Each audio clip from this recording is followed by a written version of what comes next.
हमारे साथ जुड़ रहे हैं बीजेपी के वरिष्ठ नेता और देश के पूर्व वित्त मंत्री यशवंत सिन्हा। सिन्हा साहब, स्वागत है आपका सीएनबीसी आवाज पर। जिस तरीके से कोयला घोटाले में अब कुमार मंगलम बिरला का नाम सामने आ गया है, उसके बाद जो तमाम कारोबारी हैं, उद्योगपति हैं, उन्हें ऐसा लगता है कि वो अगर किसी भी चीज़ के लिए सरकार के पास एक एप्लीकेशन देते हैं, कोल माइन के लिए, आयरन ओर माइन के लिए या ज़मीन खरीदने के लिए, तो उनका नाम किसी ना किसी घोटाले में आना पक्का है। नहीं, ऐसा बिल्कुल एक जनरलाइजेशन करके कह देना उचित नहीं होगा।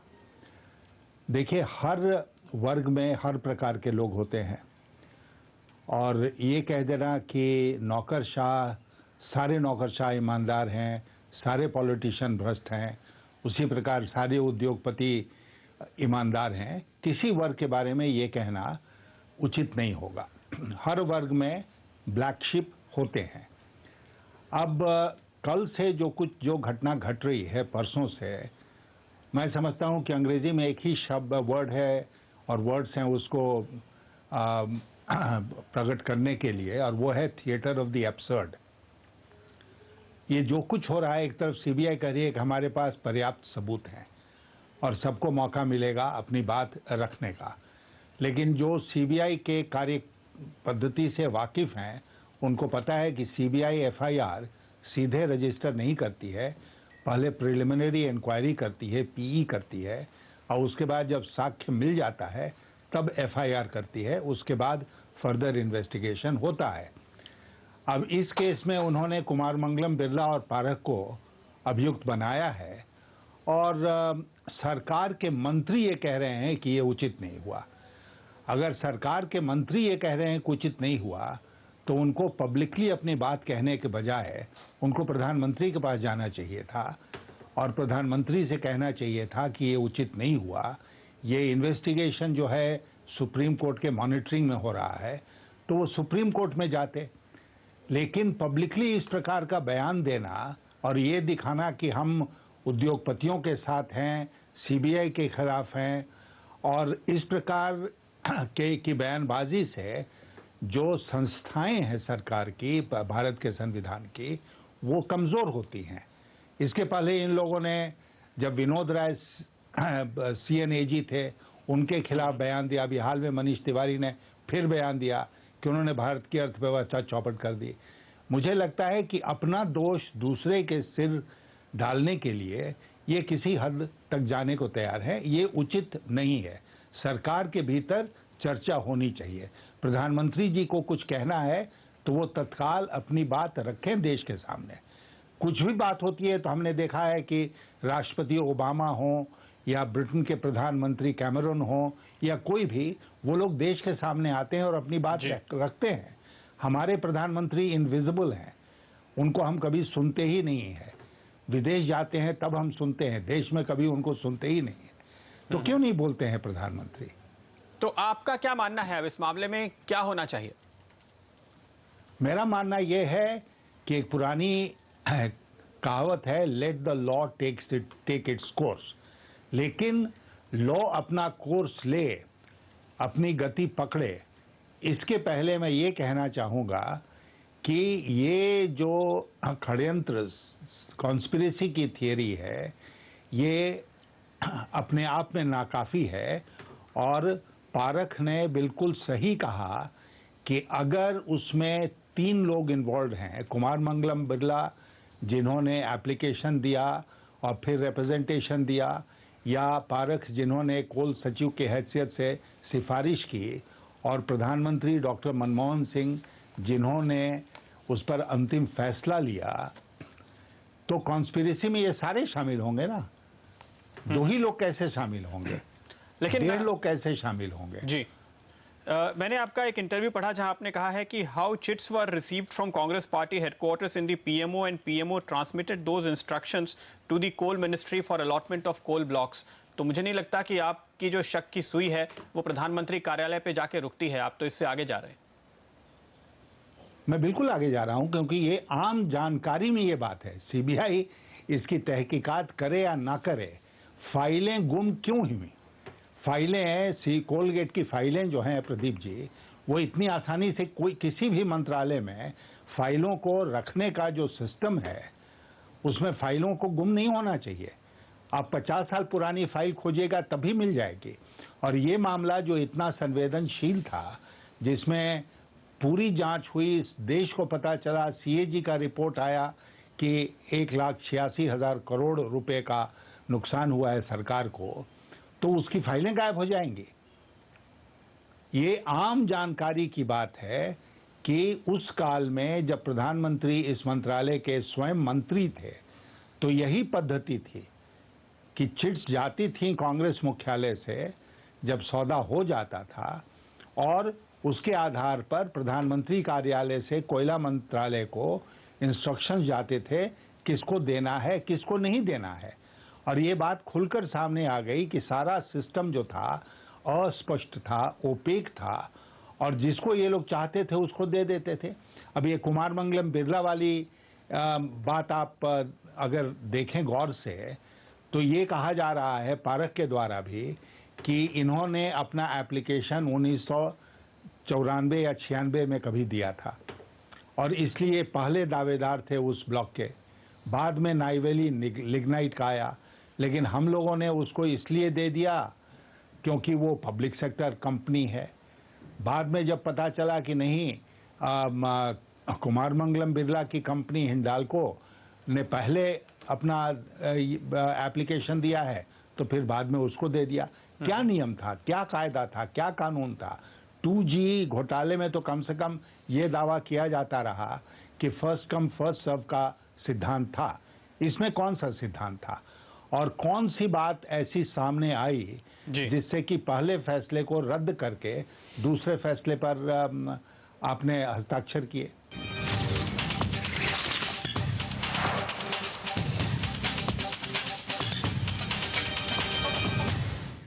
सिन्हा साहब, अगस्त में आपने एक बयान दिया जहां आपने कहा था कि पी चिदम्बरम एक इनकम्पिटेंट डॉक्टर हैं। अब करीबन 1.5 महीने के अंदर जिस तरह से उन्होंने रुपए को रिकवर करा लिया, शेयर बाजार को रिकवर करा लिया, फिस्कल डेफिसिट तो वो कंट्रोल में पहले ही ले आए हैं, अब लगता है कि करंट अकाउंट डेफिसिट भी उनके टारगेट से भी काफी नीचे आ जाएगा। अपनी राय आप बदलेंगे अब? नहीं, मैं राय बदलने का कोई कारण नहीं देखता हूं। आप अगस्त के फिगर्स उठाकर देखें तो आप पाएंगे कि इंडेक्स ऑफ इंडस्ट्रियल प्रोडक्शन में जो ग्रोथ हुआ है वो 0.6% हुआ है, एज अगेंस्ट 2.75% इन जुलाई। तो हमारे यहाँ क्या दिक्कत है ना, हमारे यहाँ दिक्कत यह है, मैं किसी और को कह रहा था कि हमारे खिलाड़ी जब टूर्नामेंट में भाग लेने जाते हैं, एक राउंड जीतते हैं, तो हम सब ऐसे खुशियां मनाने लगते हैं जैसे कि उन्होंने चैंपियनशिप जीत लिया, और फिर वो सेकेंड राउंड में हार जाते हैं, क्वार्टर फाइनल्स में हार जाते हैं। उसी प्रकार यहाँ पर भी हम तुरंत किसी नतीजे पर पहुंच जाते हैं कि चिदम्बरम साहब ने फिस्कल डेफिसिट कंट्रोल कर लिया। कैसे कंट्रोल कर लिया? 75% जो फिस्कल डेफिसिट का आंकड़ा है वो खत्म हो चुका है पहले 8 महीने में या 9 महीने में। तो उसके बाद साल के अंत तक हम मान जाएं कि वो 4.8 पर रखेंगे, तो मैं अभी स्वीकार करने को तैयार नहीं हूं। दूसरी बात कि दुनिया में और दूसरे लोग हैं, IMF है, वर्ल्ड बैंक है, जिनके एस्टिमेट्स आ रहे हैं, एशियाई विकास बैंक के एस्टिमेट्स आ रहे हैं, उन सबको हम बिल्कुल सिरे से खारिज नहीं कर सकते हैं। और इनका जो दावा है वो ये है कि देखिए, रुपया कितने पर था? 54 पर था, 53, 54, 55 के आसपास था, वहां से अब 61, 62 के बीच में है। तो हम खुशियां मना रहे हैं कि देखो उन्होंने कंट्रोल कर लिया। फिस्कल डेफिसिट का मैंने कहा कभी भविष्य के गर्त में है, करंट अकाउंट डेफिसिट भी भविष्य के गर्त में है। और दूसरी बात यह है कि अगर मान लीजिए कि $90 बिलियन से वो घटाकर उसको $70 बिलियन या उससे भी कम पर लाते हैं, तो सवाल ये उठता है कि वो भी तो बहुत ज्यादा है। करंट अकाउंट डेफिसिट में anything beyond 2.5% is a danger signal. और हम साल दर साल 5%, 6% के बीच में रह रहे हैं, और जब वो 4.5% पर आता है तो हम खुशियां मनाने लगते हैं कि बहुत अच्छी बात है कि हमारा करंट अकाउंट डेफिसिट नीचे आ गया। आप चीजों को बिगाड़ कर और थोड़ा सुधार उसमें लाकर नहीं दावा कर सकते हैं कि हम बड़े कॉम्पिटेंट डॉक्टर हो गए। मैं मानता हूं कि चिदम्बरम और मनमोहन सिंह दोनों आज भी इनकॉम्पिटेंट डॉक्टर की ही श्रेणी में रखे जाने चाहिए। लेकिन उन्होंने अपनी टीम में जो नया स्टार प्लेयर शामिल किया है वो है रघुराम राजन, और उनके आने के बाद बाजार का हौसला काफी बढ़ा। अब राजन साहब विदेश में जाकर ये बयान देते हैं कि वो रिफॉर्म्स करना चाहते हैं बैंकिंग सेक्टर में, फॉरेन बैंक्स को वो देश में आने के लिए रास्ता आसान करना चाहते हैं, और तुरंत आपकी तरफ से बयान आ जाता है कि इस पर तो देश में चर्चा होनी चाहिए, संसद में चर्चा होनी चाहिए। तो जाहिर है कि उनके मैसेज का पूरा असर खत्म हो जाता है। फिर वो कैसे इन्वेस्टमेंट लाएंगे, कैसे इन्वेस्टमेंट बढ़ाएंगे? देखिए, इन्वेस्टमेंट देश के भीतर जो संसाधन है उससे बढ़ाना है। विदेशी पूंजी की भूमिका इस देश में क्या रही है, वर्षों से क्या भूमिका रही है? बेस्ट ऑफ टाइम्स में विदेशी पूंजी का कंट्रीब्यूशन 2% था जीडीपी का, और अगर 35%, 36%, 37% तक हमारे देश के संसाधन लगे तो मात्र 2% विदेशी पूंजी लगी। इसलिए सारी उम्मीद को विदेशी पूंजी के ऊपर टिका देना और उनके सामने कहना कि हे प्रभु तुम ही हमारे रक्षक हो, तुम ही हमें बचाओगे, ये मैं नहीं मानता हूं कि उचित पॉलिसी है। दूसरी बात कि विदेशी पूंजी को लाने के लिए क्या हम देश के कानून को थता बताएंगे? क्या नियमों को ताक पर रख देंगे? क्या रेगुलेटर्स अपनी भूमिका नहीं निभाएंगे? और दूसरी बात कि आप किसी भी मेजर पॉलिसी शिफ्ट के पहले आपको चर्चा करनी चाहिए देश में।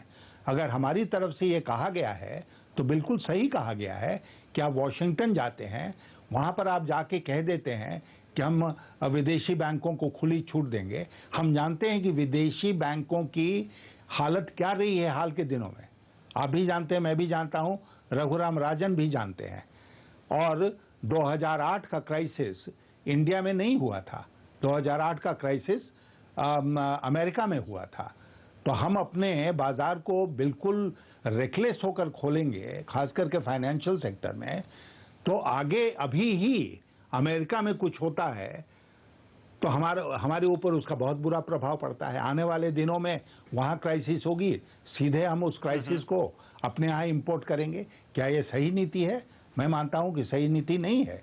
हमको भारत की तारीफ होती है, प्रशंसा होती है इस बात के लिए कि जो एक्सटर्नल सेक्टर है उसमें हमने बराबर फूंक फूंक कर कदम आगे बढ़ाया है, और इसीलिए हम किसी भी ग्लोबल क्राइसिस के चपेट में उस तरह नहीं आए। और शुरू से मैं कह रहा हूं, Mexico, Argentina, Russia, east Asia नहीं आए क्योंकि हम बच कर चलते रहे हैं और उसमें देश तरक्की भी करता रहा है। ये कहना कि हम अगर फूंक फूंक के कदम रखें और डेस्परेट नहीं हो जाए, रेकलेस नहीं हो जाए, तो हम तरक्की नहीं करेंगे, ये गलत धारणा है मेरे विचार से। तो आप ये कह रहे हैं कि आप विदेशी बैंकों को देश में आकर यहाँ के प्राइवेट सेक्टर बैंकों में हिस्सेदारी खरीदने की जो मंशा है आरबीआई की, उसके खिलाफ है? नहीं, मैं ये कह रहा हूं कि देश का एक कानून है, बैंकिंग लॉज अमेंडमेंट बिल हमारी स्टैंडिंग कमेटी के सामने आया था। हमने उसमें कुछ अपनी सिफारिशें जोड़ी, उन सिफारिशों को सरकार ने मान लिया और उनके अनुसार आप काम कीजिए। देश का एक कानून है ना। अब हम वॉशिंगटन में जाकर फॉरेन डायरेक्ट इन्वेस्टमेंट को प्रोत्साहित करने के लिए देश के कानून के खिलाफ बात नहीं कर सकते।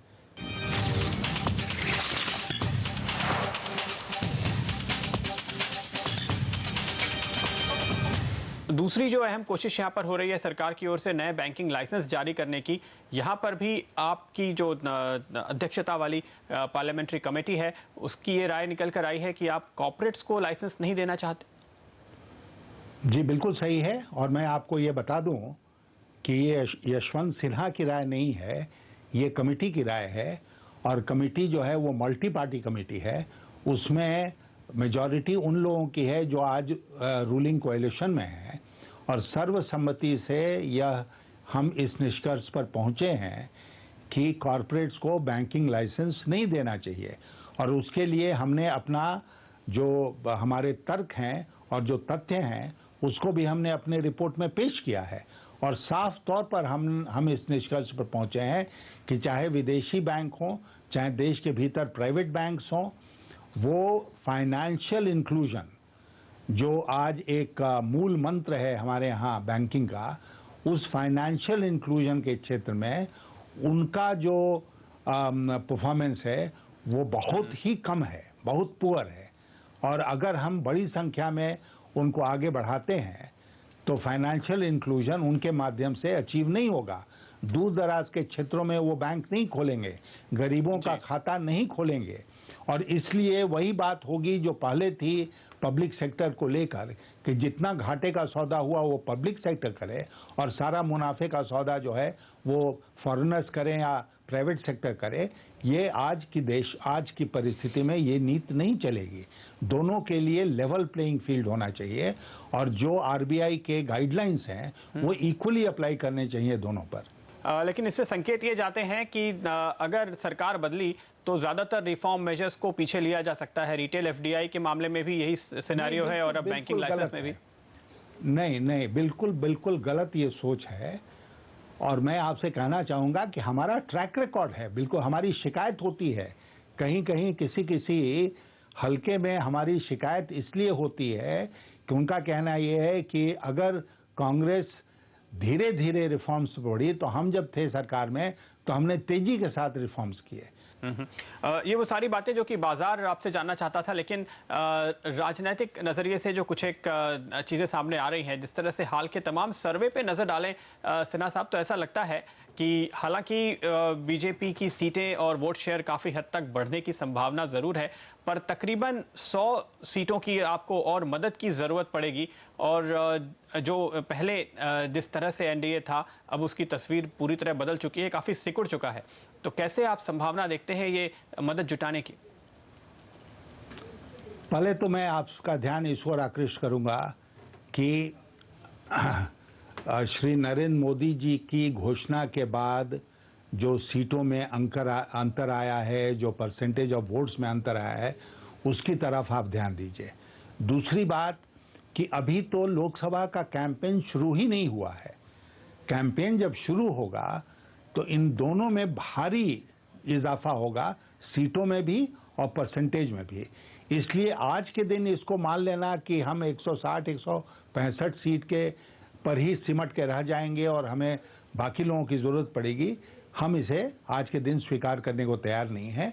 मुझे लगता है कि हम बहुमत पाएंगे या बहुमत के बहुत निकट होंगे और जो कुछ की जरूरत पड़ेगी वो हमें आसानी से मिल जाएगा, उसमें कहीं कोई दिक्कत नहीं होगी और बीजेपी लेड एनडीए का सरकार बनना लगभग तय है। लेकिन जिस तरह से काफी सारे जो आपके पुराने साथी हैं उन्होंने साफ तौर पे ये कहा है, आप कह रहे हैं कि मोदी जी के नाम सामने आने के बाद वोट शेयर और सीट शेयर बढ़ा है, पर जो सहयोगी दल थे उनकी तादाद इसी वजह से घटती हुई नजर आ रही है।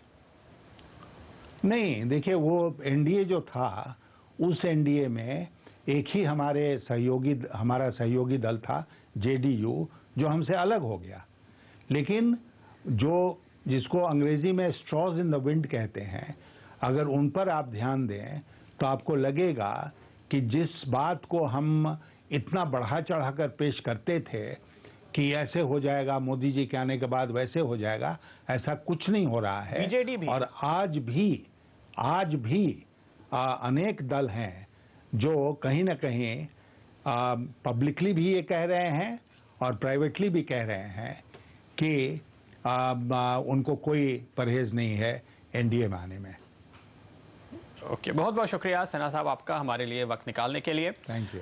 तो ये चर्चा बीजेपी के वरिष्ठ नेता और देश के पूर्व वित्त मंत्री यशवंत सिन्हा के साथ, जिन्हें पूरी उम्मीद है कि भारतीय जनता पार्टी बहुमत के काफी करीब होगी और बाकी का समर्थन हासिल हो जाएगा। लेकिन बाजार के नजरिए से काफी जो अहम बातें उन्होंने सामने रखी हैं, कॉर्पोरेट को लाइसेंस देने के वो सख्त खिलाफ हैं और विदेशी बैंकों को भी देश में एंट्री देने पर उनका रवैया काफी कड़ा है।